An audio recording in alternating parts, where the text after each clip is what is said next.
आज खूप मोठा इश्यू झाला आहे. असं वाटतं की मी आज लॉग इनच नाही करू शकणार आणि ऑफिसला मला बहुतेक सुट्टी मारावी लागेल की काय असं झालं आहे. काय इश्यू झाला मी पुढे सांगेलच. तर नमस्कार, स्वागत आहे तुमचं माझ्या मिनी ब्लॉगमध्ये.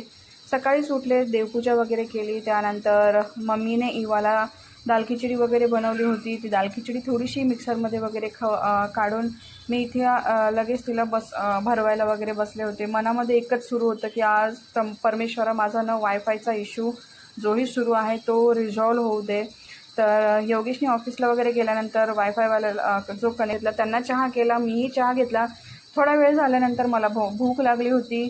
सो हा होता माझा आजचा लंच, जो की मी मस्तपणे एन्जॉय केला. जेवण वगैरे करून माझ्या ऑफिसची वेळ झाली होती. सो थोडासा चहा वगैरे करून घेतला, म्हणजे थोडंसं फ्रेश वगैरे वाटेल. आणि फायनली माझा इश्यू रिझॉल्व झाला. मी लॉग इनही केलं. Thank God. हा होता माझा आजचा मिनी ब्लॉग. तुम्हाला कसा वाटला नक्कीच कमेंट करून सांगा. चॅनलवरती नवीन असल्यास या चॅनलला फॉलो करा, म्हणजे असेच नवीन नवीन व्हिडिओ तुम्हाला बघायला मिळतील. तोपर्यंत बाय एव्हरीवन, भेटूया नेक्स्ट व्हिडिओमध्ये.